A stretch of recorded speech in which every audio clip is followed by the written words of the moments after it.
سلامونه او نیکې هیلې مې ومنئ درنو دوستانو. زه پټان افغان مو په پښتو کمپیوټر زده کړو خپرونه کې هرکلی کوم. هیله لرم چې روغ جوړ او خوشحاله اوسئ. درنو دوستانو، د السټریټر زده کړې تر عنوان لاندې کورس په نننۍ برخه کې به په دې باندې کار وکړو چې سلیکشن ټولز څه ته وایي او د کومو اهدافو لپاره استعمالیږي. راځو السټریټر اوپن کوو. په السټریټر کې لومړی تاسې راشئ فایل مینو ته او په فایل کې نیو آپشن یو نوی چوکاټ یا کاري ساحه به موږ ځان دپاره اوپن کړو. فرض کې یو ساحه موږ واخیستله، په دې کې موږ غواړو یو ډیزاین وکړو او په دې باندې کار وکړو چې سلیکشن ټول څه ته وایي او د کومو اهدافو دپاره کارول کیږي. دلته که تاسې راشئ د دې السټریټر انټرفیس ته وګورئ، نو په دې بر سر کې تاسو ته مینو بار ښکاري، مینوګانې دي. دا لاندې چې دی دې ته ټولز بار وایي او دې ته پینلز وایي. نو راځو په ټول بارز کې زموږ نننی درس سلیکشن ټول دی. نو مخکې له دې چې د سلیکشن ټول په دغې باندې وغږېږو او راځو یو څه جوړو تر څو هغه سلیکټ کړو. فرض کې موږ یو شیپ جوړ کړه او دته به یو کلر هم ورکړو، سټوک هم ورکړه ورته د بیلګې په طور. دا یو شیپ دی. اوس راځو موږ عملا په دې باندې کار کوو چې سلیکشن ټول په دې باندې کومې عملي سرته رسولی شي.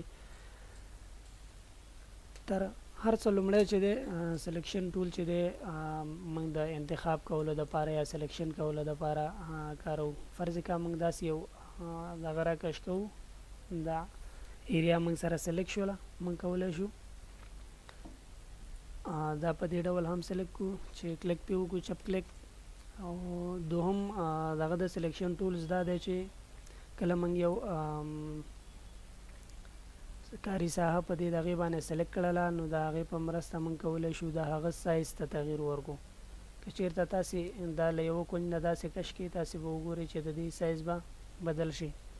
خو یاد مو وي چې کله تاسې هم د یو شیپ یا یو ډیزاین سایز بدلوئ او هغه له وړوکي نه غټوئ یا غټ نه وړوکی کوئ، نو شفټ آلټ ورسره ونیسئ تر څو دواړو خواو ته په مساویانه ډول دغه سایز تغییر وکړي. د السټریټر د سلیکشن ټول دریم کار چې دی هغه موږ کولی شو د هغې په مرسته یو ډیزاین، یو لیکنه یا هر څه چې موږ په ډیزاین کې کارولی وي هغه له یو ځای نه بل ځای ته یوسو، یعنې بې ځایه کولی شو. تاسې ګورئ دا شیپس له یو ځای نه بل ځای ته موږ انتقال کړه. څلورم د کارولو ځای د سلیکشن ټول په السټریټر کې دا دی چې موږ کولی شو یو شیپ د هغې په مرسته تاو کړو. تاسې ګورئ کله چې موږ تاو موږ ته دلته زاویه هم ښیي. خو که چېرته تاسې یو څلور ضلعي یا هر ډیزاین چې وي هغه تاسې غواړئ چې د 45 درجو په زاویه باندې تغییر کړئ، نو شفټ ورسره ونیسئ، هغه به 45 درجو سره تغییر وکړي.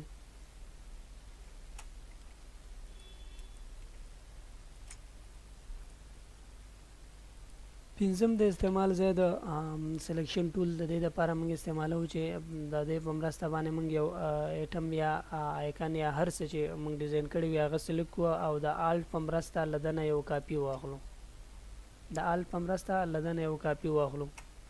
که چېرته تاسې د کاپي اخیستلو پر وخت کې غواړئ چې ستاسې کاپي مستقیما له بلې د هغې سره سیده راشي، نو د شفټ بټن ورسره ونیسئ، آلټ او شفټ دواړه یو ځای ونیسئ، نو سیده مستقیما به دا راځي. که چېرته تاسې بې ځای کړئ نو دا به د 45 درجو زاویې په مقابل کې تغییر وکړي او سیده ډول به واخیستل شي. څه ګورئ 45 درجې همداسې. او که چېرته سټرایټ ښکته ترې راشو نو په 90 درجو په دغې باندې او ښي لاس ته هم په همدې ډول. نو تاسو کولی شئ په دې ډول مساوي کافي واخلئ. دا اوس موږ د نن ورځې خپرونه تر هغې چې له یو بلې نوې موضوع سره ستاسې په درانه حضور کې حاضرېږم. په لوی الله تعالی مو سپارم. د خدای په امان.